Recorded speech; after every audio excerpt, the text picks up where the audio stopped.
முச்செடியில விதைச்சான். కొన్ని విత్తనాలు ముళ్ళ పొదల్లో పడ్డాయి. இப்ப நல்ல நிலத்துல விதைச்ச விதை ఏమండి మంచి నేలలో విత్తబడిన విత్తనాలు அது 30, 60, 100 பலன் தரும். ఎలా 30, 60, 100 అంతలుగా ఫలమును ఇచ్చెను. ஆமாவா? అవునా కాదా? நான் தான் உங்களை பேச சொல்லியிருக்கேன்ல. నేను చెప్పానుగా మీ అందరినీ మాట్లాడమని, మీరు మౌనంగా అంటే ఎలాగా? ஆமாவா? అవునండి అని చెప్పండి. విதைங்கிறது என்ன?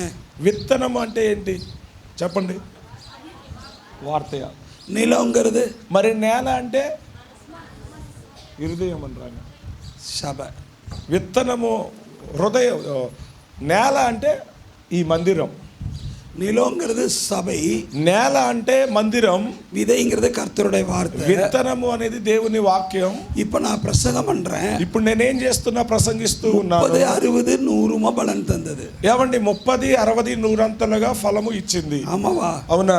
ఆమావా? అవునా?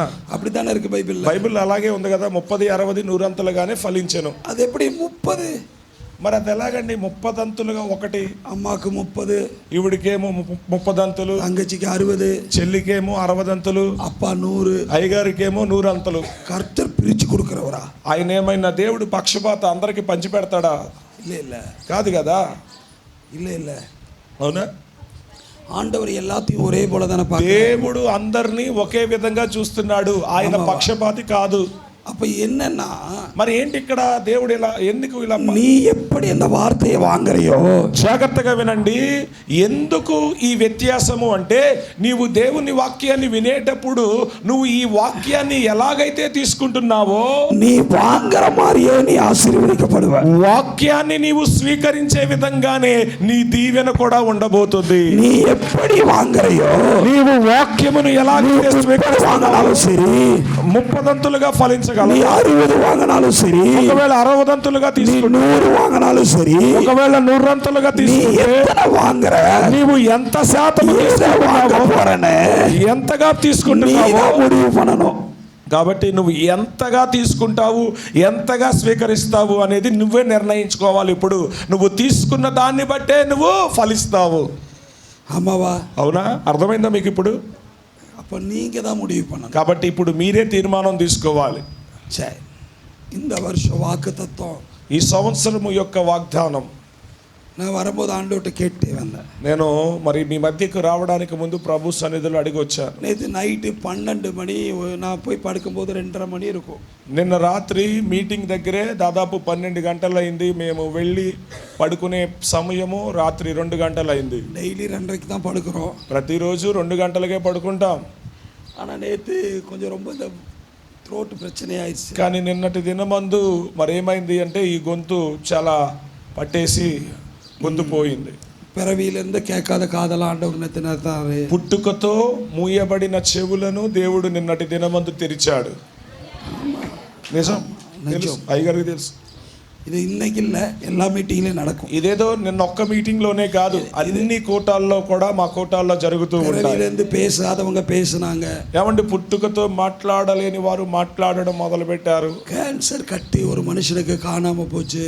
గడ్డలు, క్యాన్సర్ గడ్డలు కానీ, మామూలుగా కణితలు కానీ అవి కనుమరుగవడం, కరిగిపోవడం చూసాము. ఒక పారాలిటిక్ వ్యాధి இருக்கிறவங்க எல்லாம் நடந்தாங்க. నిన్నైతే ఒక పక్షవాతముతో వచ్చిన పెద్ద ఆయన మరల మామూలు వ్యక్తిగా నడుచుకుంటూ వెళ్ళాడు, కర్ర సహాయం లేకుండా. ఈ విధంగా ఎన్నో అద్భుతాలు జరిగాయి. యేసు సెంజారు, எல்லா మీటింగ్లు செய்றாరు. ఈ విధంగా యేసు ప్రభు వారు అన్ని కూడికల్లో చేస్తున్నారు. ఏదో 1-2 కూడికలు మాత్రమే కాదు. ఇదివరకు ఆంధ్ర తెలంగాణలో ఒక 10,000 పేరుకి பிறவியிலிருந்து கேட்காதவங்க பேசாதவங்க ஆண்டவர் செஞ்சிருப்பாரு.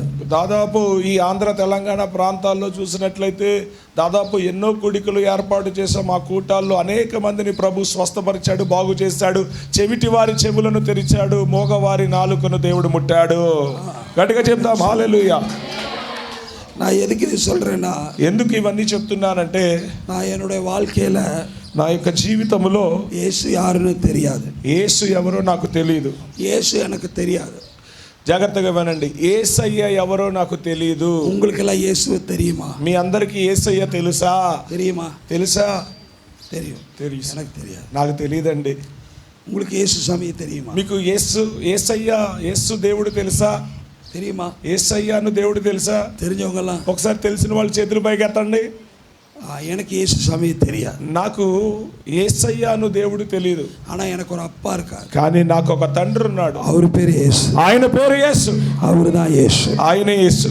அவரை தான் நான் ஆராதிக்கிறேன். ఆయన్నే నేను ఆరాధిస్తూ ఉన్నాను.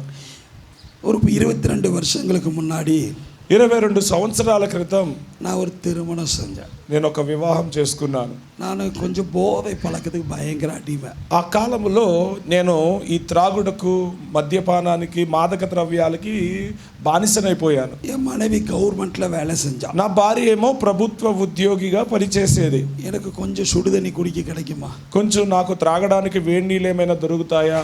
எனக்கு கொஞ்சம் ஹாட் வாட்டர். మాకు కొంచెం వేడి నీళ్ళు కావాలి దయచేసి. இருக்கு இல்லைப்பா, ஹாட் வாட்டர். వాటర్ கொஞ்சம் த்ரோட். சரி, இங்கே இருந்தா ஓகேப்பா. Okay okay okay. தேங்க்யூடா. சரி, அப்போது 22 வருஷத்துக்கு முன்னாடி 22 సంవత్సరాల క్రితం எனக்கு தெரிஞ்சு நான் ஒரு 12 வயசில் குடிக்க ஆரம்பித்தேன். నాకు తెలిసి దాదాపు నాకు 12 సంవత్సరాలు వయసు ఉన్నప్పటి నుండి ఈ త్రాగుడుకు బానిసయ్యాను, త్రాగడం మొదలు పెట్టాను. அப்போது எனக்கு 25 வயசு 26 வயசில் திருமணம் ஆச்சு.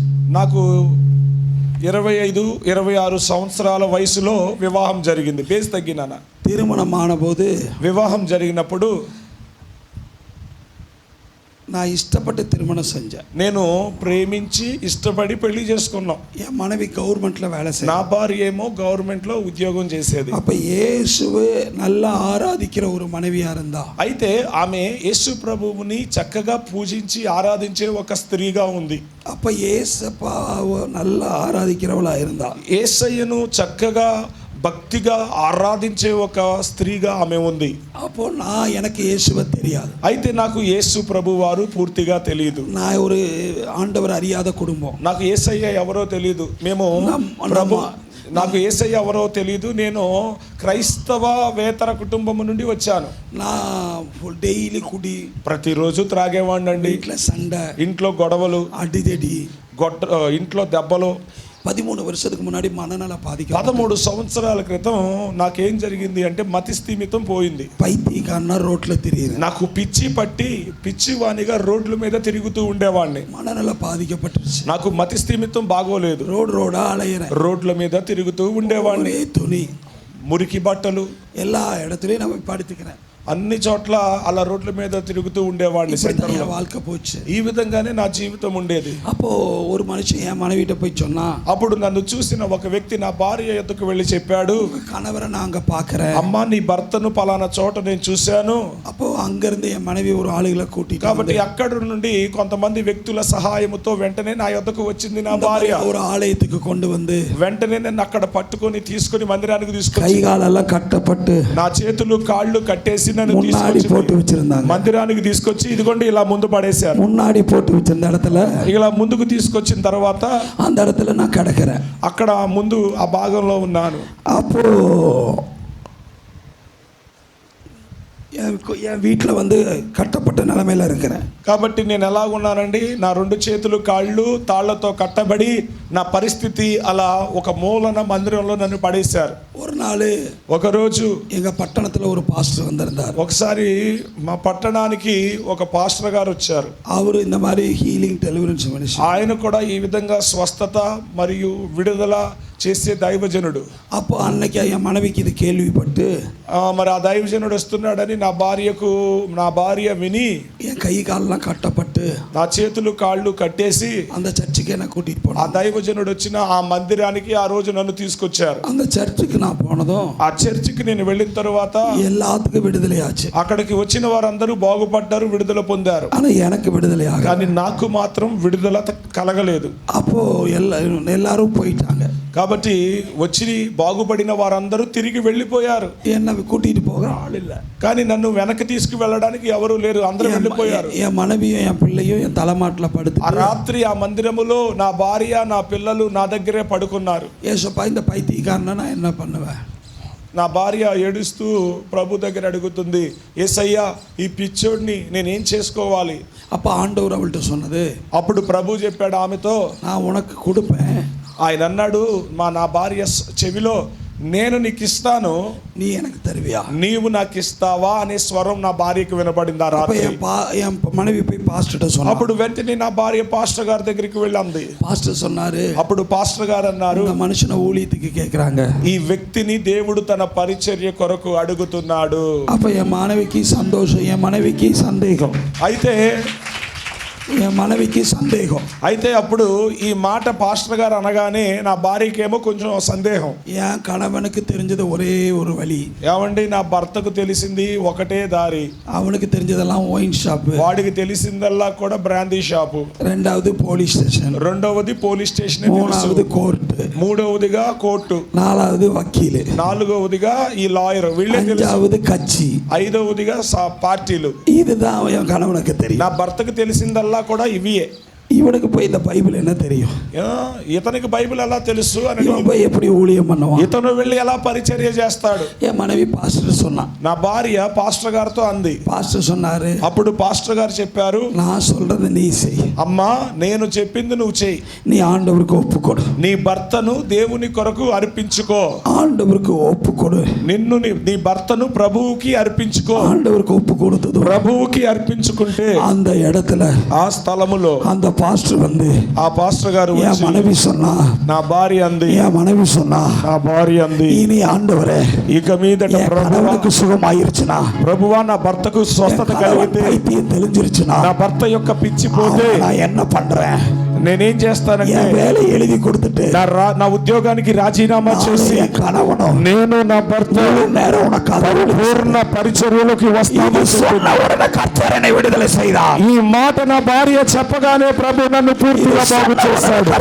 ఈ మాట చెప్పగానే ప్రభు నన్ను స్వస్థపరిచాడు. இது சொன்ன உடனே ఈ మాట చెప్పగానే ప్రభు నన్ను పరిపూర్ణంగా స్వస్థపరిచాడు. பரிபூர்ண விடுதலை கொடுத்தா. పరిపూర్ణమైన స్వస్థతను ప్రభు నాకు ఇచ్చాడు. எத்தனை பேர் கவர்மெண்ட் வேலையை எதிர்பார்த்து உட்கார்ந்துருக்க? ఎంతమంది ఇక్కడ గవర్నమెంట్ ఉద్యోగాలు చేస్తూ కూర్చున్నారు? உன் குடும்பத்துல கவர்மெண்ட் வேலை வேணும். మీ కుటుంబంలో గవర్నమెంట్ ఉద్యోగం కావాలి అన్నవారు ఎంతమంది? எத்தனை பேர்? ఎంతమంది ఉన్నారు? நான் கவர்மெண்ட் வேலையை கிழிச்சிட்டேன். నేనేం చేశానో తెలుసా? మాకున్న గవర్నమెంట్ ఉద్యోగాన్ని రాజీనామా చేశాం, చింపేశాం. அந்த ராஜாக்கு நான் ஊழியம் செய்யணும். ఆ రాజుల రాజుకు నేను సేవ చేస్తున్నాను. ராஜாக்கு ஊழியம் செய்யணும். ఆ రాజుకు పరిచర్య చేస్తున్నాను. வானத்தையும் பூமியும் உண்டாக்கன, భూమి ఆకాశములను సృజించిన, பைத்தியக்காரனாய் இருந்த, ఒకప్పుడు పిచ్చివానిగా ఉన్న, பாதிக்கப்பட்டு இருந்த, మతి స్థిమితము பிச்சை எடுத்துட்டு இருந்த, రోడ్ల మీద భిక్షాటన చేసిన నన్ను, ரயில்வே ஸ்டேஷன்ல தூங்கிட்டு இருந்த, రైల్వే స్టేషన్ లో పడుకుంటున్న నన్ను, கிடந்த, బస్ స్టాండ్ లో పడుకున్న నన్ను, ఆయన నన్ను నా ప్రభువు నన్ను ఒక దైవజనుడిగా మార్చగలిగినప్పుడు, இந்த உலக பிரமாண வேலை, ఈ లోకానుసారమైన ఉద్యోగం నా దేవుని కొరకు అది అవసరం. యేసయ్య పనే నాకు ముఖ్యమని చెప్పాడు. భూమి ఆకాశములను సృజించాడు. సర్వశక్తి గల దేవుడు ఆయన రాజ్యమును కట్టుటకు, ఆయన పరిచర్యను నియమించుట కొరకు నా ఉద్యోగానికి రాజీనామా చేసి వచ్చాం. చింపి పడేశాం. అది వేండా, అది నాకు అవసరం లేదని వదిలేసి వచ్చింది. అది వేండా, అది మాకు వద్దు.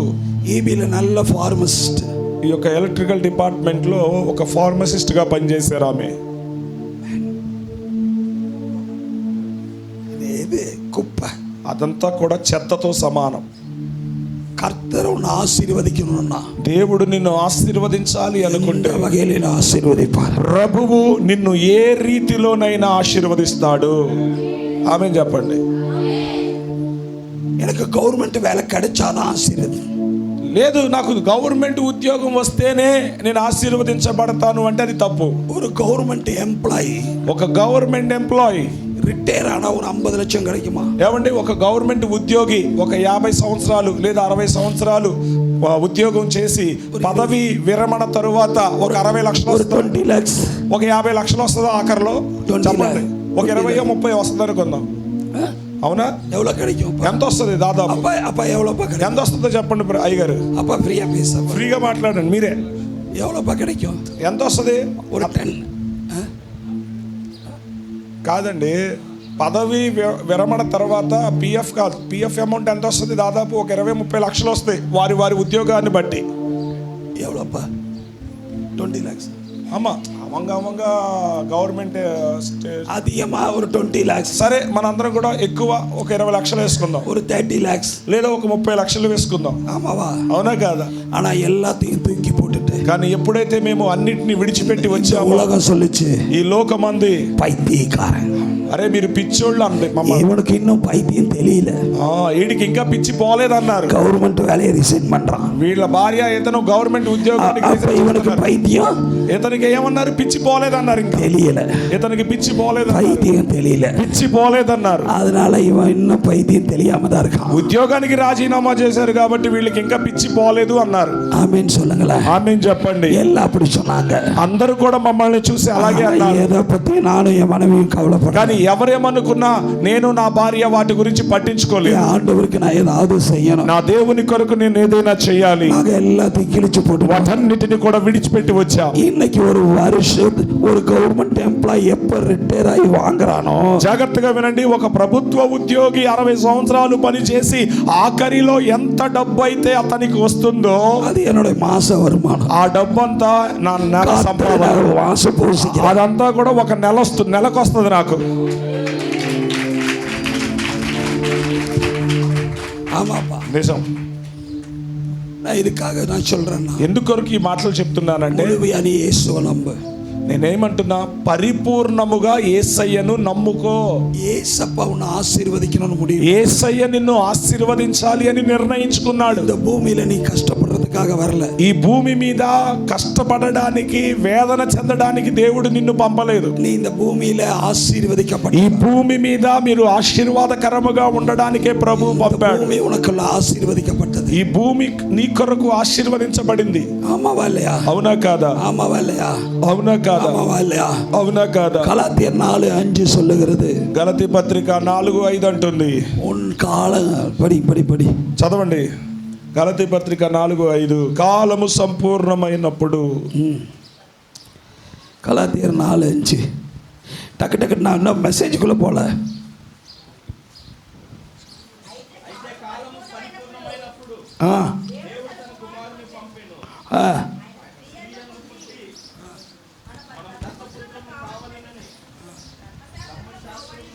ఉన్న వారిని విమోచించుటకై ధర్మశాస్త్రమునకు లోబడిన వాడాయను. పోదు சொல்லுங்க. చాలు. அப்பா என்னப்பா? సరే, మీరందరూ నా వైపు చూడండి. கிறிஸ்மஸ் மாசம் ஏசப்பா இந்த பூமிக்கு எதுக்கு வந்தார்? యేసు ప్రభు వారు ఈ భూలోకానికి ఎందుకు వచ్చారు? உன் பாவங்களை மன்னிக்க, నీ పాపములు క్షమించడానికి. ஆமாவா? అవునా కాదా చెప్పాలి. ஆமா சொல்லு. అవునండి అని చెప్పండి. வாய் திறந்து అవునండి అని చెప్పండి. అవునండా చెప్పండి. అవునండి అని చెప్పండి. అవునండి చెప్పండి. చెప్పండి. చెప్పండి. ஏசப்பா உன் பாவத்தை மன்னிக்க, యేసయ్య నీ పాపమును క్షమించుటకు, உன்னுடைய சாபங்களை மன்னிக்க, మీ యొక్క శాపములను క్షమించుటకు, உன்னை செஞ்ச எல்லா காரியங்களும் மன்னிச்சு నీవు చేసిన సమస్త పాపములను, కార్యములను క్షమించి నిన్ను పరలోకమునకు కొనిపోవడానికి ఆయన వచ్చాడు. ஆமாவா? అవునా కాదా? ஆமாவா? அப்போ நான் இன்னொரு కార్యத்தை కర్త நமக்கு செய்வார். సరే, ఇది మాత్రమే కాదు, మరొక కార్యమును ప్రభు మనకు చేస్తారు. அந்த காரியம் என்னன்னா, సరే, ఆ కార్యం ఏమిటి అంటే, இந்த பூமியில ఈ భూమిలో நீ దరిద్రமா வாழக்கூடாது. నీవు దరిద్రతతో బ్రతకకూడదు. நீ வியாதியோட இருக்கக்கூடாது. నీవు వ్యాధులతో బ్రతకకూడదు. நீ போராட்டத்தோட இருக்கக்கூடாது. నీవు శ్రమలతో ఉండకూడదు. நீ தள்ளப்பட்ட நிலைமையில இருக்கக்கூடாது. నీవు పడిపోయిన స్థితిలో ఉండకూడదు. பரமண்டலத்தில் இருக்க எங்கள் பிதாவே, పరలోకమందున్న మా తండ్రి, பரமண்டலத்தில் இருக்க எங்கள் பிதாவே, పరలోకమందున్న మా తండ్రి. பரமண்டலத்தில் இருக்க எங்கள் பிதாவே, చెప్పండి. పరలోకమందున్న మా తండ్రి, பரமண்டலத்தில் இருக்க எங்கள் பிதாவே, పరలోకమందున్న మా తండ్రి, உம்முடைய சித்தம் பரமண்டலத்தில் செயல்படுவது போல பூமியிலும் செயல்படுவதாக. పరలోకమందు నీ చిత్తము నెరవేరునట్లు భూమి మీద నీ చిత్తము నెరవేరును గాక. ఇది యారు ప్రేయర్ పన్నా? ఈ ప్రార్థన ఎవరు చేశారో చెప్పండి. ఆండవర్ దానే. ఎవరు చేశారు? యేసు ప్రభు వారే కదా. ఆమావా? అవునా కదా? చప్పట్లు కొట్టండి. పరలోకத்துல పిచ్చే అడుపం. ఏమండి, మరి పరలోకంలో అడుక్కు తింటామా? పరలోకத்துல వ్యాధి ఆరించి పాస్టర్.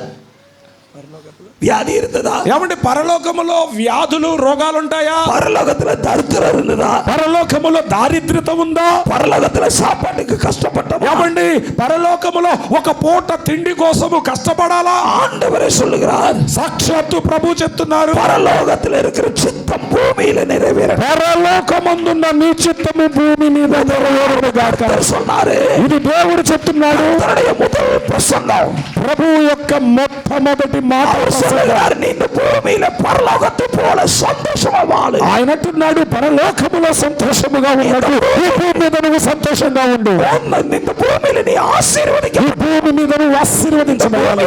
కుటుంబం ఈ ఆశీర్వదించ. భూమి మీద నీ కుటుంబం ఆశీర్వదించబడాలి. నీ పిల్లలు ఆశీర్వదించబడాలి. నీ సేవ ఆశీర్వదించబడాలి. ఈ భూమి మీద నువ్వు దరిద్రుడిగా జీవించకూడదు. இந்த பூமியில நீ தரித்திரமா வாழ்வது. ఈ భూమి మీద నువ్వు దరిద్రునిగా దారిద్ర్యతతో బ్రతకకూడదు. கேட்டா செழிப்பின உபதேசத்தை பேசுறேன்னு சொல்றீங்க. కొంతమంది ఐశ్వర్యపు ప్రసంగాన్ని చేస్తున్నాడు అంటున్నారు. హలో హలో, நான் சொல்றேன், இந்த பூமியில நம்ம ஆசீர்வதிக்கப்பட்டவர். నేను చెప్తున్నాను, ఈ భూమి మీద మనందరము ఆశీర్వదించబడిన వారు. இந்த பூமியில கண்ணீர் இல்ல. ఈ భూమి మీద కన్నీరు లేదు. வெளிப்படுத்தல் விசேஷ புத்தகம் சொல்லுகிறது, புதிய வானமும் புதிய பூமியும். ప్రకటన గ్రంథములో వాక్యం అంటుంది, క్రొత్త ఆకాశము క్రొత్త భూమియు. புதிய வானமும் புதிய பூமியும் உண்டாகட்டும். క్రొత్త భూమి క్రొత్త ఆకాశము కలుగునుగాక. என்ன பாருங்க, నా వైపు చూడండి. புதிய வானம்னா இந்த பூமி எல்லாம் அழிஞ்சு போய், కొత్త భూమి అంటే ఈ భూమి అంతా కూడా లయమైపోయి புது பூமி உண்டாகுமா? మరలా కొత్త భూమిని దేవుడు సృష్టిస్తాడని అర్థమా? சொல்லுங்க பாச. చెప్పండి. అవునా? வாயை திறந்து சொல்லுங்க. నోరు తెరిచి చెప్పండి అయ్య గారు, అవునా కాదా? புதிய வானமும் புதிய பூமியும் உண்டாகுமா? ఏమండి, క్రొత్త భూమి క్రొత్త ఆకాశం అంటే ఈ పాత ఆకాశము పాత భూమి పోయి మరలా కొత్త భూమి కొత్త ఆకాశాన్ని దేవుడు సృష్టిస్తాడని అర్థమా? இதே வானம் இதே பூமி தான். అలా కాదు, ఇదే భూమి ఉంటుంది, ఇదే ఆకాశం ఉంటుంది. ஆனா புதிய பூமியில போலீஸ் ஸ்டேஷன் இருக்காது. కానీ ఈ క్రొత్త భూమిలో ఏముండదు? పోలీస్ స్టేషన్ ఉండదు. புதிய பூமியில கோர்ட் இருக்காது. ఈ కొత్త భూమిలో ఏముండదు? కోర్టులు ఉండవు. எல்லாரும் ரட்சிக்கப்பட்டிருப்பாங்க. అందరూ రక్షింపబడి అదే క్రొత్త భూమి క్రొత్త ఆకాశం நிறைவேறுகிறது. కాలము సంపూర్ణమగుచున్నది. கர்த்தர் சொல்லுகிறார், ప్రభు చెప్తున్నారు, కాలం நிறைவேறின பின்பு కాలము సంపూర్ణమైన తరువాత மனுஷகுமாரன் பூமிக்கு வந்தான். మనుష్య కుమారుడు ఈ భూలోకానికి వచ్చారు. எத்தனை பேர் கேட்கணும்னு நினைக்கிறேன்? ఎంతమంది వినాలి అని ఆశపడుతున్నారు? நான் சொல்ற காலங்கள் நிறைவேறின. నేను చెప్తున్నాను, కాలము இந்த సంపూర్ణమైనది. பூமிக்கு ஆண்டவர் வர்றதுக்கு, ఈ భూలోకానికి ప్రభు రావడానికి வசனம் சொல்லுகிறது, దేవుని వాక్యము చెప్తుంది, காலம் நிறைவேறின பின்பு. కాలము నెరవేరిన తరువాత ప్రభు ఈ లోకానికి వచ్చారు. அப்ப இந்த பூமி, అంటే ఈ భూమి ఏం చేసింది? இயேசு வர்றதுக்கு యేసయ్య రాకడ కొరకు 4000 வருஷம் பூமி, 4000 సంవత్సరాలు యేసు ప్రభు రాకడ కొరకు ఈ భూమి ఎదురు చూస్తూ ఉంది. హలో హలో, புரியுதா? అర్థమవుతుందా? வசனம் சொல்லுகிறது, காலம் நிறைவேறின பின்பு. ఇక్కడ లేఖనం అంటుంది, కాలము నెరవేరిన తరువాత இந்த பூமியில கர்த்தர் வர்றதுக்கு, ఈ భూలోకానికి ప్రభు రావడానికి, இயேசு வர்றதுக்கு, ఏమండి యేసు ప్రభు ఈ లోకానికి இந்த రావడానికి பூமி ఈ భూమి 4000 வருஷம் వెయిటింగ్ல இருந்து 4000 సంవత్సరాలు ఆయన రాకడ కొరకు ఎదురు చూస్తూ ఉంది. అయ్యా, ఉన్నடைய కాలం వెయిటింగ్ పీరియడ్ ముగించదు. ఈ ఉదయ కాలమందు నేను చెప్తున్నాను, నువ్వు దేని కొరకైతే ఎదురు చూస్తున్నావో నీ ఎదురు చూపు నేటితో ముగించబడింది. நீ எந்தெந்த காரியத்துக்கு வெயிட் பண்ணையோ, నీవు ఏ ఏ కార్యము కొరకు ఎదురు చూస్తూ ఉన్నావో, பிள்ளைகளுடைய திருமணமாய் இருக்கலாம், అది ఒకవేళ నీ బిడ్డ యొక్క వివాహం అయి ఉండొచ్చు, வீடு கட்டுற காரியமாய் இருக்கலாம், ఒకవేళ నీవు గృహాన్ని నిర్మించుకునే విషయమై ఉండొచ్చు, மனைவியோட சேர்ற காலங்களா இருக்கலாம், ఒకవేళ నీ భార్య భర్తతో తిరిగి నీవు కలిసే ఒక కార్యమై ఉండొచ్చు, பிள்ளைகள் வேலை விஷயமாய் இருக்கலாம், ఒకవేళ నీ పిల్లల యొక్క ఉద్యోగ విషయమై ఉండొచ్చు. வெயிட்டிங் பண்ண பீரியட், నీవు ఎదురు చూస్తున్న కాలము அவருடைய வார்த்தை சொல்லுகிறது, ప్రభు వాక్యము చెప్తుంది, காலம் நிறைவேறினது, కాలము నెరవేరినది, அது சுதந்தரிக்க போகிற, ఇదిగో మీరు స్వాధీనము చేసుకోబోతున్నారు. నువ్వు ఏదైతే ఎదురు చూస్తున్నావో దాన్ని స్వతంత్రించుకోబోతున్నావు, స్వాధీనపరచుకోబోతున్నావు. போலாமா? వెళ్ళిపోమంటారా మమ్మల్ని? அப்ப நான் கிளம்புறேன். మేము వెళ్ళిపోతామండి, நாளைக்கு வரப்பா. రేపు వస్తాం. இல்லை இவர் மெசேஜ் கேட்குற ஐடியாவில் இல்லை. వీళ్ళందరూ కూడా వాక్యం వినే ఆలోచనలో ఉన్నట్లు లేదు. స్పందించాలి. అర్థమవుతుందా? ఒక వాగ్దానము మీ వద్దకు వస్తున్నప్పుడు ఇది నా కొరకే, థ్యాంక్ యూ లార్డ్, హల్లెలూయా అని చెప్పాలి మీరు. అప్పుడే ఆ వాక్యం మీలో నిలబడద్ది. கர்த்தருடைய வார்த்தை சொல்லுகிறது, దేవుని వాక్యం అంటుంది, ఓ వెయిటింగ్ పీరియడ్ முடிஞ்சிருச்சு, నీవు ఎదురు చూస్తున్న కాలము నేటితో సమాప్తమైంది.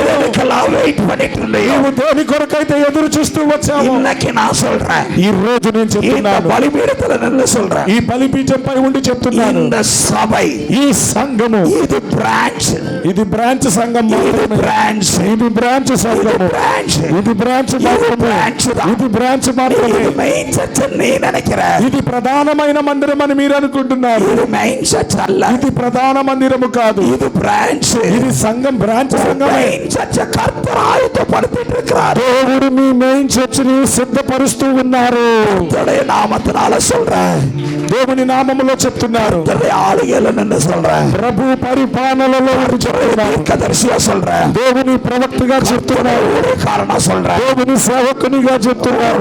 రౌండ్ ఇది இல்ல, ఇది కాదు మీ యొక్క పూర్తి మందిరము, అభిషేకం ఇది இல்ல, మీ యొక్క అభిషేకం ఇది కాదు, ஊழியம் இது இல்ல, మీ పరిచర్య ఇది కాదు. కాలం నెరవేర్చు, కాలము సంపూర్ణమైనది. கொண்டு వர పోరా, దేవుడు నిన్ను బయటికి తీసుకువెళ్ళబోతున్నాడు, దేవుడు నిన్ను పైకి తీసుకువెళ్ళబోతున్నాడు. విశ్వాసిக்கிறீங்க, ఎంతమంది నమ్ముతున్నారు?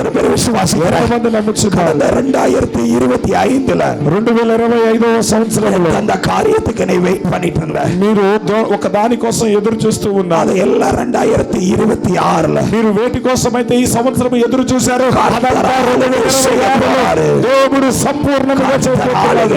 దేవుడు చేయబోతున్నాడు, దేవుడు చేయబోతున్నాడు. சில உன்னுடைய உழைப்பெல்லாம் பாஸ்டர் திடீர்னு சொல்றாரு, உங்களுடைய உழைப்பெல்லாம், உங்க 2 பேத்தோட உழைப்பெல்லாம், ఏమండి మీ ఇద్దరి యొక్క ప్రయాస, உங்களுடைய பிரயாச உழைப்பெல்லாம், మీ ప్రయాస అంతా కూడా, కష్టమంతా కూడా, இப்படி நான் பிரயாசப்பட்டு நாங்க உழைச்சு, అయ్యో మేము ఇంత ప్రయాసపడ్డాం, ఇంత కష్టపడుతూ ఉన్నామే, ஏமாந்து போயிட்டுமே, ஏமாந்து போயிட்டுமே, అయ్యో మోసపోయామే. இல்ல மோசம் போல, మీరు మోసపోలేదు, மோசம் போல, మీరు మోసపోలేదు. மனுஷ உதவி செஞ்சா, మనుషులు సహాయము చేస్తే, ஆதியாகமம் 14ஆம் அதிகாரத்துல ஆபிரகாம் சொல்லுவாரு, ఆదికాండం 14వ అధ్యాయంలో అబ్రహాం అంటాడు, ஒரு మనుషனை எனக்கு ஒரு சரட்டையை கொடுத்து கூட நான் வாழ்ந்தேன்னு சொல்லக்கூடாது. అబ్రహాము అంటాడు, నా చేతులు నీ యొద్దకు చాపి నీ దగ్గర నుండి నీ చెప్పుల వారైనా నేను తీసుకొని, నీవు నన్ను పోషించి నువ్వు నన్ను పెద్దవాణ్ణి చేశావు అని నువ్వు చెప్పడానికి వీలేదంట. அதனால சில மனுஷனுடைய உதவி எல்லாம் கர்த்தர் தடை பண்ணி வச்சிருக்கிறாரு. అందుకే దేవుడు కొంతమంది మనుషుల సహాయాన్ని మీకు అందకుండా దేవుడు ఆపేశాడు. நீ சில நேரங்கள்ல நீங்க 2 பேரும் కొన్నిసార్లు మీ ఇద్దరు కూడా இத்தனை வருஷ பிரயாசத்தெல்லாம் ஏமாந்துட்டோமே, ఇన్ని సంవత్సరాలు ప్రయాసపడి, ఇంతకాలం ప్రయాసపడి సహోదరి కానే இல்ல பிரதர், లేదు సహోదరు, இல்ல பிரதర్, లేదు సహోదరు, கர்த்தர் உங்களை வழி நடத்த ஆரம்பிக்கிறாரு. దేవుడు మిమ్మల్ని నడిపించుట ప్రారంభించాడు. கர்த்தர் உங்களை வழி நடத்த ஆரம்பிக்கிறார். ఇప్పుడే దేవుడు మిమ్మల్ని నడిపించుట ప్రారంభించాడు. మనుష ఉదవి செஞ்சானா, మనుషులు మీకు సహాయం చేస్తే వాళ్ళు జీవితాంతము కూడా చెప్పుకుంటారు, ఆండవర్ ఆశీర్వదించను முடிவு பண்ணி, దేవుడు మిమ్మల్ని ఆశీర్వదించాలని నిర్ణయించాడు. ఉదవి చేయడం, మనుషులు సహాయము చేయడానికి దేవుడు అనుమతించాడు. హలో,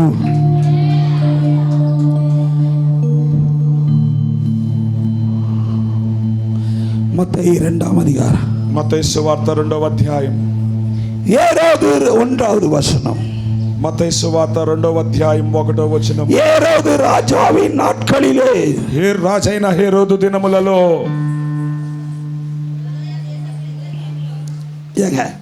రాజైన హేరోదు దినముల యందు యూదయ దేశపు బెత్లెహేములో యేసు పుట్టిన పిమ్మట, என்ன பாருங்களேன், సరే అందరూ నా వైపు చూడండి, நீ நல்லா படிப்பேன்னு எனக்கு தெரியும். మీరు అందరూ బాగా చదువుతారని తెలుసు. வீட்டில் படிக்காத, ఇంట్లో మాత్రం చదవకండి. బైబిలే திறக்காத. బైబిల్ అయితే ఇంట్లో తెరవద్దు అసలు. చర్చిలో தான் திறப்ப. మందిరంలోనే తెరుస్తాం మనం. எனக்கு நல்லா தெரியும். నాకు తెలుసు మీ గురించి బాగా.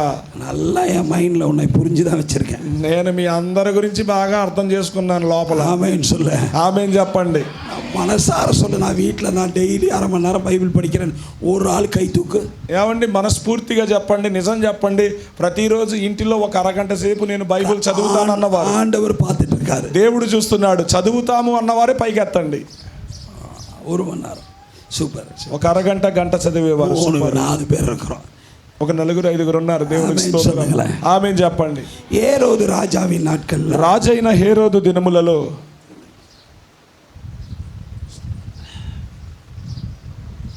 డైలీ మీటింగ్ అమ్మా.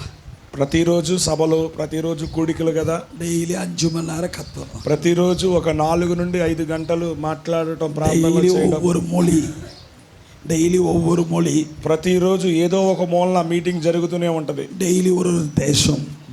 డైలీ ప్రతి ఏదో ఒక రాష్ట్రంలో, ఏదో ఒక ప్రాంతంలో, ఏదో ఒక దేశంలో వెళ్తూ ఉంటాను. இப்போ நான் எனக்கு ஒரு డౌట్. సరే, ఇప్పుడు నాకు ఒక సందేహం ఉంది. என்ன డౌట్னா, ఏంటంటే ఆ సందేహము, ஏன் ஏசப்பா பூமிக்கு வரும்போது ஆபிரகாம் நாட்கள்ல வந்திருக்கலாம்? ఎందుకు యేసు ప్రభు వారు ఈ భూలోకానికి వచ్చే సమయములో అబ్రహాము యొక్క కాలంలో వచ్చి ఉండొచ్చు కదా యేసయ్య?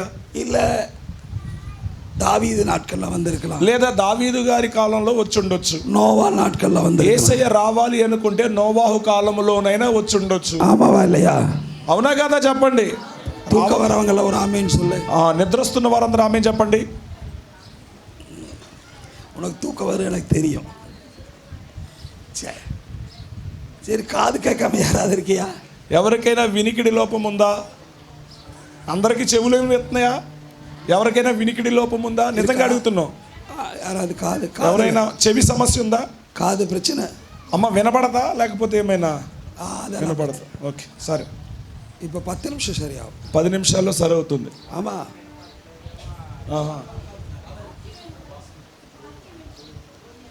నిజంగా మీలో ఎవరికైనా వినికిడి సమస్య ఉంటే, నాకు సరిగ్గా వినపడదండి, చిన్నప్పటి నుండి వినపడదు, లేదా చెవి నుండి చీము కారుతుంది, చెవిలో రంధ్రాలు ఉన్నాయి, ఇటువంటి సమస్యలు నిజంగా ఎవరైనా కలిగిన వారు ఉన్నారా? మీకోసం ప్రార్థన చేస్తాను. సరే, ఒక 10 నిమిషం వందరా. నేను వాక్యం అనంతరం మీ వద్దకు వస్తాను. ఖచ్చితంగా ప్రభు బాగు చేస్తాడు. హేరోదు రాజావిன் నాட்களிலே, రాజైన హేరోదు దినములలో, మత్తయి 4:15 சொல்லுகிறது. మత్తయి సువార్త 4:15, దావీదు నాட்களை கர்த்தர் தேர்ந்தெடுக்கல. దావీదు కాలాన్ని ప్రభు ఎన్నుకోలేదు. దావీదు నాட்களை கர்த்தர் தேர்ந்தெடுக்கல. యేసయ్య రాకడ దావీదు కాలములో జరగలేదు. న్యాయాధిపతి నాட்களை கர்த்தர் தேர்ந்தெடுக்கல. న్యాయాధిపతుల కాలాన్ని ప్రభు ఎన్నుకోలేదు. கர்த்தர் ஒரு நாட்களை தேர்ந்தெடுக்கல. ప్రభు మిగతా ఏ కాలములో కూడా రావాలి అనుకోలేదు. హేరోదు రాజావిன் నాட்களிலே, హేరోదు రాజు దినములలో இந்த பூமி, ఈ భూమి எப்படி இருந்தదా? ఎలా ఉందంటే இருளா இருந்தது. ఏమండి, హేరోదు దినములలో ఈ భూమి ఎలాగుందో తెలుసా?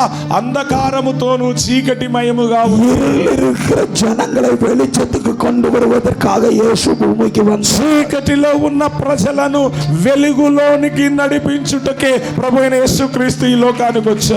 இருளில் இருக்கிற, చీకటిలో ఉన్న, இன்னைக்கு கர்த்தர் உன்னை வெளிச்சத்துக்கு கொண்டு வர, చీకటిలో ఉన్న నిన్ను ఈ రోజు ప్రభు వెలుగులోకి తీసుకొచ్చే రోజు వచ్చేసారు. இருக்கிற நீ, இருளில் இருக்கிற నువ్వు చీకటిలో ఉన్నావు, கர்த்தர் உன்னை வெளிச்சத்துக்கு கொண்டு வர நாளாயிருச்சு. ప్రభు నిన్ను వెలుగులోకి తీసుకొచ్చే రోజు எத்தனை వచ్చింది. பேர் இருள் உன் வாழ்க்கையில எதெல்லாம் இருள் இருக்கும்? ఎంతమంది జీవితాలలో చీకటి ఉంది? அந்த இருளை கர்த்தர் காலம் நிறைவேறிருச்சு.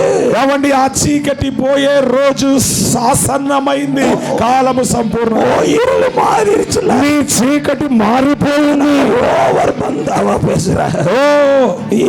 இருள் மாறிடுச்சு. నీ చీకటి మారిపోయింది. எத்தனை பேருடைய இருள் மாறிடுச்சு? ఎంతమంది చీకటి మారింది? உன் குடும்பத்துடைய இருள் மாறிடுச்சு. నీ కుటుంబం యొక్క చీకటి మారింది. ஹேரோது ராஜாவின் நாட்களிலே, రాజైన హేరోదు దినములలో இந்த பூமி இருளா இருந்தது. ఈ భూమి చీకటి చీకటిమయముగా பூமி இருளா இருந்தது. ఈ భూమి చీకటిగా, இருளில் இருக்கிற ஜனங்கள் చీకటిలో ఉన్న ప్రజలను வெளிச்சத்தை கண்டார்கள். వెలుగులోనికి తీసుకొచ్చాడు. நீ வெளிச்சத்தை காண்பதற்காக கர்த்தர் இந்த பூமிக்கு வந்தார். గమనించండి, మీరు వెలుగును చూచుట కొరకే యేసు ప్రభు వారి ఈ లోకానికి వచ్చాడు. ஹலோ. சரி, ஏரோது ராஜாவின் நாட்களில் இந்த பூமியில பயங்கரமான கொடூரமான ஆட்சி. గమనించండి, రాజైన హేరోదు దినములలో ఈ భూమి మీద పరిపాలన చాలా ఘోరమైన క్రూరమైన పరిపాలన జరిగేది. ரோமர்கள் ஆட்சி. ఆ రోజుల్లో రోమియులు పరిపాలించేవారు. మనుషుని పిడిచి సింగతిట கொடுப்பான் சாப்பிட சொல்லி. వాళ్ళు ఏం చేసేవారో తెలుసా? మనుషుల్ని పట్టుకుని వెళ్ళి సింహపు బోనుల్లో వేసి వాళ్ళని అది చంపి తినే విధంగా చేసేవారు. அந்த மனுஷனை சாப்பிட்டு பார்த்து சந்தோஷப்படுவான். ఆ సింహము ఆ వ్యక్తి మీద పడి, அந்த మనిషిని பார்த்து సాపరదేమే సంతోషపడు. చెప్పేది వినండి, హల్లెలూయా, జాగ్రత్తగా వినండి. ఆ మనిషి ఆ సింహపు బోన్లో వేసిన తర్వాత అది తింటూ ఉంటుంది కదా, అది చూసి ఈ రోమా ప్రజలు ఏం చేసేవారో తెలుసా? సంతోషించేవారు. அந்த మనుషனை, ఆ వ్యక్తిని రోమర దండిపదற்காக యేసు வரல. జాగ్రత్తగా వినండి, ఇటువంటి క్రూరమైన పరిపాలన చేసిన రోమియులను శిక్షించడానికి యేసు రాలేదు. அவனை ரட்சிப்பதற்காக యేసు, రోమియులను రక్షించుట కొరకే యేసయ్య ఈ లోకానికి కుటుంబములో ఉనకు విరోధమై எழும்பினவன, నీ కుటుంబములో నీకు విరోధంగా లేచిన వారు 2025లో எந்தெந்த మనుషனுக்கு ఉనకు విరోధమై எழும்பினானோ, 2025 సంవత్సరములో ఏ మనుషులు మీకు విరోధంగా లేచారో அது வந்து உன்னை தண்டிக்கிறதுக்காக యేసు வரல. ఏమండి, వారిని శిక్షించడానికి యేసు ప్రభు ఈ లోకానికి రాలేదు. தண்டிக்கிறதுக்காக యేసు வரல. వారిని శిక్షించడానికి యేసు ఈ లోకానికి రాలేదు. రక్షిப்பதற்காக, వారిని రక్షించడానికి, కుటుంబத்தில் రక్షించడానికి నీకు విరోధంగా లేచిన వారు 2026 సమాధానతోడు இருப்பான். నీ కుటుంబంలో నీకు విరోధంగా లేచిన వారు సమాధాన పడుదురు. మీకా 5వ అధికారం 2వ వచనం சொல்லுகிறது. మీకా గ్రంథము 5వ అధ్యాయం 2వ వచనం అంటుంది. మీకా 2:5.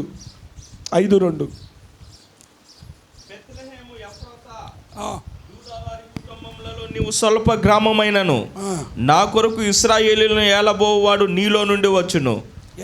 పురాతన కాలం మొదలుకొని శాశ్వత కాలము ఆయన ప్రత్యక్షమగుచుండెను. హలో, అందరూ నా వైపు చూడండి.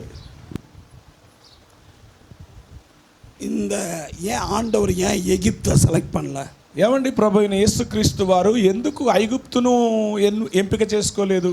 அங்க இஸ்ரவேல் தேசத்தை செட் பண்ணல, లేదా ఇశ్రాయేలు దేశాన్ని ఎందుకు ఎన్నుకోలేదు? ரோமர் தேசத்தை செலக்ட் பண்ணல, రోమా దేశాన్ని, రోమా ప్రాంతాన్ని ఎన్నుకోలేదు. எதையுமே செலக்ட் பண்ணல. వాటిలో దేనిని కూడా ఎన్నుకోక, బావా நல்ல நல்ல ஊழியக்காரர் கை தட்டிங்க, గట్టిగా చప్పట్లు కొట్టండి. நல்ல ஊழியக்காரர், நல்ல தேவனுடைய ஊழியக்காரர், దైవజనులు. ஏன் ஆண்டவர் நீங்க நல்லா நினைச்சு பார்த்தீங்களா? ఎప్పుడైనా మీరు ఆలోచించి చూసారా? బాగా ఆలోచించి చూసారా ఎప్పుడైనా మీరు? జాగ్రత్తగా వినండి. ఎందుకు దేవుడు ఐగుప్తు సామ్రాజ్యాన్ని ఎన్నుకోలా ఆయన పుట్టడానికి? లేదా రోమా సామ్రాజ్యాన్ని ఎందుకు ఎన్నుకోలేదు ప్రభు వారు పుట్టడానికి? ఏమండి, ఆ రోజుల్లో పెద్ద పెద్ద మహానగరాలు ఉన్నాయి, పెద్ద పెద్ద పట్టణాలు ఉన్నాయి కదా, యేసు ప్రభు వారు వాటిలో పుట్టుండొచ్చు కదా. అర్థమైందా నేను చెప్పింది?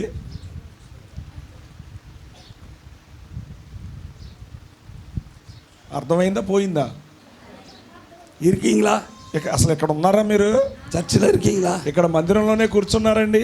வீட்டுக்கு போயிட்டீங்களா? లేదా ఎక్కడైనా తిరుగుతున్నారు? ఇంటికి వెళ్ళిపోయారా? இங்கே தானே இருக்கீங்க, ఇక్కడే కూర్చున్నారు కదా. ஏன் வல்லரசு நாரை விட்டுட்டு கர்த்தர் பெத்லகேமை செலக்ட் பண்ணார்? ఎందుకు మహా సామ్రాజ్యాలను విడిచిపెట్టి బెత్లెహేమునే ఆయన ఎందుకు ఎన్నుకున్నాడు? మీకా 5వ అధికారం 2వ వచనం சொல்லுகிறது.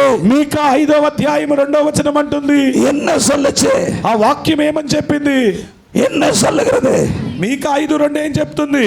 1000ல் ஒன்றாயிருந்து, జాగ్రత్తగా వినండి, స్వల్ప గ్రామమైన, స్వల్ప గ్రామము, తల్లపట్ట గ్రామం, తృణీకరించబడిన, గ్రామం. 5వ అధికారం 2వ వచనం మీకా 5:2 ఏం చెప్తుందంటే, என்ன சொல்லுகிறது పాస్టర్ గారు చెప్పండి, ఏం చెప్తుంది ఆ మాట?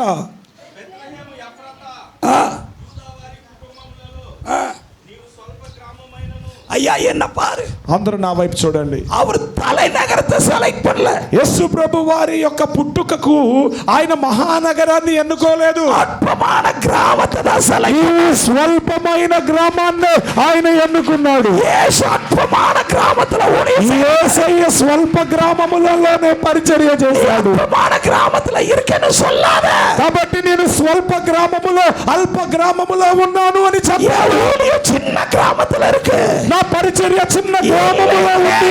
இங்கதான் యేసు இருக்கிறாரு. లేదు లేదు, యేసయ్య ఈ గ్రామములోనే ఉన్నాడు. యేసయ్య ఇక్కడే ఉన్నాడు. ఆయన మహానగరంలో ఉన్నాడు. పెద్ద సంఘాలు పెద్ద టీవీ పరిచయం చేసేవారు అక్కడ లేడు. ఆయన అంటున్నాడు స్వల్పముగా ఎంచబడిన గ్రామం, అల్పమైన గ్రామంలో ఆయన ఉన్నాడు. ఆయన అల్పమైన స్వల్ప గ్రామాన్ని ఎన్నుకున్నాడు. 2026 இந்த அற்பமான கிராமத்தில் இருக்கிற இந்த பெத்லகேமை தான் கர்த்தர் செலக்ட் பண்றார். జాగ్రత్తగా వినండి. స్వల్ప గ్రామమైన బెత్లెహేము వంటి ఈ గ్రామాన్ని ప్రభు ఎన్నుకున్నాడు. ஆமா, స్తోత్రం. మీకా 5వ అధికారం 2వ వచనం. మీకా 5:2 వచనము, బెత్లెహేము ఎఫ్రాతా యూదా వారి కుటుంబములలో నీవు స్వల్ప గ్రామమైనను. ఎఫ్రాతాల్ என்ற பெத்லகேமே. ఏమండి బెత్లెహేము ఎఫ్రాతా. బెత్లెహేముకి இன்னொரு పేరు இருந்தது. బెత్లెహేమునకు మరొక పేరు ఉంది. என்ன పేరు? ఏంటి ఆ పేరు ఇక్కడ? ఎఫ్రాతా. ఎఫ్రాతా అన్న శాపల్ ముడించు పోచున్నారు. ఎఫ్రాతా అనగా బూడిద, సమస్తము అంతమైపోయింది, సమస్తము ముగించబడిందని అర్థం. ఆండవర్ சொல்றாரு, ప్రభు చెప్తున్నారు, ముడించు పోన ఎడత తుండకర్తకు దా కర్తర్ వందార్. మొత్తం బూడిదైపోయిన స్థలాన్ని మరల పునర్ప్రారంభించడానికే ప్రభు ఈ లోకానికి వచ్చాడు. వీటిలో ఏదేదలా ముడించు పోచు, నీ జీవితంలో ఏవేవైతే ముగించబడ్డాయో, నీ కుటుంబంలో ఏవేవైతే ముగించబడ్డాయో, నీ జీవితంలో ఏవేవైతే అంతమైపోయాయో, నీ పిల్లల జీవితంలో ఏదైతే దేవుని ప్రవక్తగా చెప్తున్నాను, నువ్వు చెప్పు. ముగించబడిన వాటన్నిటిని దేవుడు పునర్ప్రారంభిస్తున్నాడని చెప్పాలి. ఆమేన్ చెప్పండి. ఆమేన్ చెప్పండి. బెత్లెహేము ఎఫ్రాతా సిరియ గ్రామమాയിരുന്നു. తమిళ బైబిల్లో ఏమనుంటుందంటే 1000 గ్రామాలు ఉంటే ఆ గ్రామములలో నీవే చిట్ట చివరి. బైబిల్ పడియని సరే, మన బైబిల్ ప్రకారం చెప్పుకుందాం. స్వల్ప గ్రామము, తృణీకరించబడిన గ్రామాన్ని ప్రభు ఎన్నుకున్నాడు. తృణీకరించబడిన నిన్నే ప్రభు ఎన్నుకున్నాడు. గ్రామத்துல కుటుంబం తల్లపట్టిరుకల. తృణీకరించబడిన గ్రామములో నీ కుటుంబము తృణీకరించబడింది కదా. సభయుడ ఏ సభ తల్లపట్ట నిలమేల నిక్కిది. అన్ని సంఘముల కంటే నా సంఘము తృణీకరించబడిన స్వల్ప గ్రామముగా ఉంది. అంత సభైన కర్తర్ ప్రభువు ఆ మందిరాన్ని, ఆ సంఘాన్ని ఎన్నుకున్నాడు.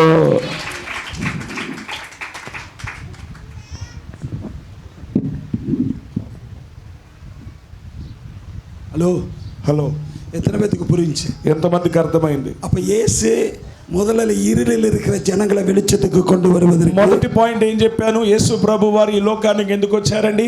చీకటిలో ఉన్న జనులను వెలుగులోనికి నడిపించడానికి వచ్చారు.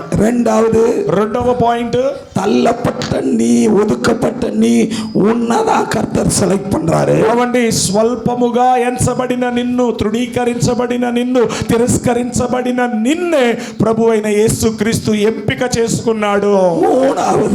ఇప్పుడు మూడవ విషయం, வாழ்க்கையில முடிஞ்சு போனதெல்லாம் திருப்பி தொடக்க போறார். మూడో విషయం ఏమిటి అంటే, నీ జీవితములో ఏవైతే ముగించబడ్డాయో, ఏదైతే అంత అయిపోయింది అనుకున్నావో వాటిని మరల పునర్ప్రారంభిస్తున్నాడు. మీకా 5:2 என்ன சொல்லுது? మీకా 5:2 ఏం చెప్తుంది? అది என்ன తల్లపట్ట గ్రామం. ఏమండి, ఆ గ్రామం ఏంటంటే స్వల్ప గ్రామము. ఆమావా? అవునా కాదా? అవునా కాదా? చిన్న గ్రామము, స్వల్ప గ్రామము, తృణీకరించబడిన గ్రామము. అవునా కాదా? చెప్పండి అయ్యగారు, చెప్పండి. అవునా కాదయ్యా? మత్తయి 2:6 சொல்லுகிறது. మత్తయి సువార్త 2:6 అంటుంది. మెసేజ్ టైం అక్కడ పెట్టు. மத்தேயு 2:6 சொல்லுகிறது. మత్తయి సువార్త 2:6. ஆ ஆ ஆ ஆ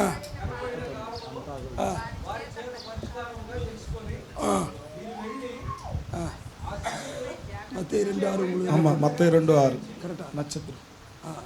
என்ன என்ன போட்டுருக்கு மத்தேயு 2:6 உங்களுதுல? అంతటా హేరోదు ఆ జ్ఞానులను రహస్యముగా పిలిపించి ఆ నక్షత్రము కనబడిన కాలము వారి చేత పరిష్కారముగా తెలుసుకొనిరి. உங்களுக்கு அப்படி போட்டிருக்கோம். అది ఇంకా తమిళ్లో పడింది. எங்க தமிழ்ல வந்து வேற மாதிரி போட்டிருக்கு. ఒకసారి తమిళ్లో చదువుతారు దైవజనులు, నేను తర్జుమా చేస్తాను. ராஜாக்களும் உன்னுடைய பட்டணத்தில் ராஜாக்களும் பிரபுக்களும் புறப்படுவார்கள். ఇక్కడ తమిళ్లో ఏమని ఉంటుందంటే, ఈ గ్రామము నుండి నీలో నుండి, మీకా 5:2లో మనకి ఆ మాట కనిపిస్తుంది చదివితే, నీలో నుండి అధికారులు, ప్రధానులు, యూదయా దేశத்தில் உள்ள பெத்லெஹேமே, యూదయా దేశములో ఉన్న బెత్లెహేమా, యూదయాவின் பிரபுக்களில் நீ சிறியவனா? சிறியதல்ல. నీవు యూదుల మధ్యలో చిన్నవని. మీకా 5:2 చదవండి ఒకసారి. అదంతా వద్దు, ఒకసారి చదువుతాను. மத்தேயு 2:6 తమిళ్. ఓకే. ఇశ్రాయేలులలో ఏలబోవువాడు నీలో నుండి వచ్చును. அது மாதிரி இருக்கும். சரி, என்ன பாருங்க. సరే, నా మాట వినండి. பெத்லெஹேமே சிறிய கிராமம்னு மீகா 5:2 சொல்லுகிறது. ఏమండి, మీకా 5:2లో ఏమనుంది అంటే, బెత్లెహేమా స్వల్ప గ్రామమా అని ఉంది. ஆனா కానీ ஆண்டவர் இயேசு கிறிஸ்து பிறந்ததும், అయితే ప్రభువైన యేసుక్రీస్తు వారు ఆ గ్రామములో పుట్టిన తరువాత, அந்த பட்டணத்திலிருந்து ఆ గ్రామములో నుండి ராஜாக்களும் பிரபுக்களும் உருவாவார்கள். రాజులు, అధిపతులు వచ్చెదరు. அந்த பட்டணத்திலிருந்து ராஜாக்களும் பிரபுக்களும் உருவாவார்கள். ఆ పట్టణములో నుండి రాజులు, ప్రభువులు వచ్చెదరు. எத்தனை வாழ்க்கையில ராஜாக்களும் பிரபுக்களும் உருவாவார்கள்? ఎంతమంది మీ జీవితాలలో రాజులుగాను, ప్రభువులుగా ఉండాలని, మీలో నుండి అటువంటి వారు రావాలని కోరుకుంటున్నారు? எத்தனை பேர் விசுவாசிக்கிறீங்க? ఎంతమంది నమ్ముచూ ఉన్నారు? எத்தனை பேர் விசுவாசிக்கிறீங்க? ఎంతమంది నమ్ముచున్నారు? விசுவாசிக்கிறவங்க மட்டும் எந்திரிச்சு நின்று, నమ్ముచున్న వారు మాత్రము లేచి నిలబడండి. கர்த்தருடைய வார்த்தை இருக்கு, இன்னும் வார்த்தை இல்லை. இப்பதான் நான் உங்களை ரெடி பண்ணிட்டு இருக்கிறேன். దేవుని వాక్యం ఇంకా ఉంది, మిమ్మల్ని సిద్ధపరుస్తూ ఉన్నాను. வாக்குத்தத்த